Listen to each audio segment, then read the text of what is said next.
मतलब अगर आपके पास एविडेंस नहीं है तो आप इस बुनियाद पर चुप करके नहीं बैठ सकते, आपको फिर भी कंप्लेंट दर्ज करवानी है।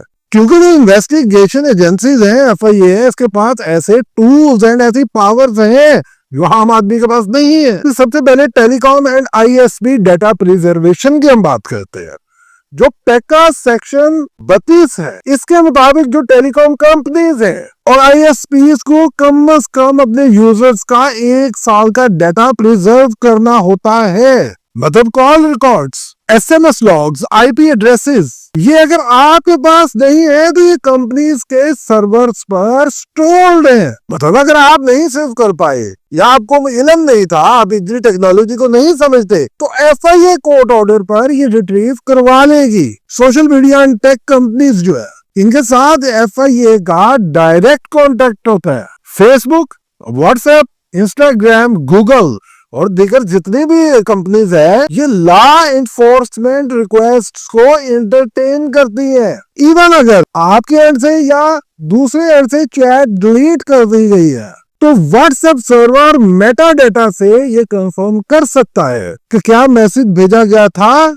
और किस वक्त भेजा गया था। इंस्टाग्राम और फेसबुक से deleted posts and messages retrieve किए जा सकते हैं और एफआईए करवा सकती है। मतलब अगर एक ब्लैकमेलर ने आपकी पिक्चर या किसी लड़की की पिक्चर पोस्ट करके साथ ही डिलीट कर दी या किसी को मैसेज करके साथ ही डिलीट कर दी, तो वो डिलीट आपसे नीचे होगी है। जो लॉ इन्फोर्समेंट एजेंसी है, जैसे एफआईए है, एनसीसीआई है, ये अपॉन रिक्वेस्ट वो रिट्रीव करवा सकते हैं, क्योंकि ये रिकॉर्ड सर्वर्स पर मौजूद होता है। अब जो एफआईए की फॉरेंसिक लैब्स है, ये मोबाइल्स में, कंप्यूटर्स में और लैपटॉप पे डिलीटेड डाटा जो है उसको रिकवर करने की अहलियत रखती है।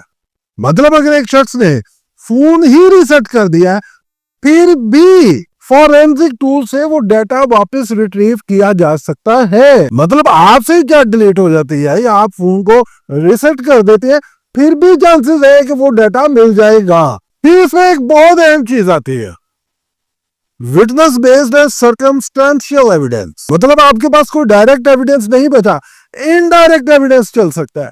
अब वो क्या चीज है जी? मिसाल के तौर पर आपको एक ब्लैकमेलिंग का मैसेज आया, वो आपने नहीं, आपके किसी दोस्त से सेव कर लिया, अब वो भी सबूत बन सकता है। आपका दोस्त खुद सबूत बन सकता है। बैंक रिकॉर्ड्स है या इजी पैसा, जैज कैश या अदर वॉलेट्स की जो ट्रांजैक्शन और रिसिप्ट्स है, ये भी सर्कमस्टेंशियल एविडेंस के तौर पर यूज होती है।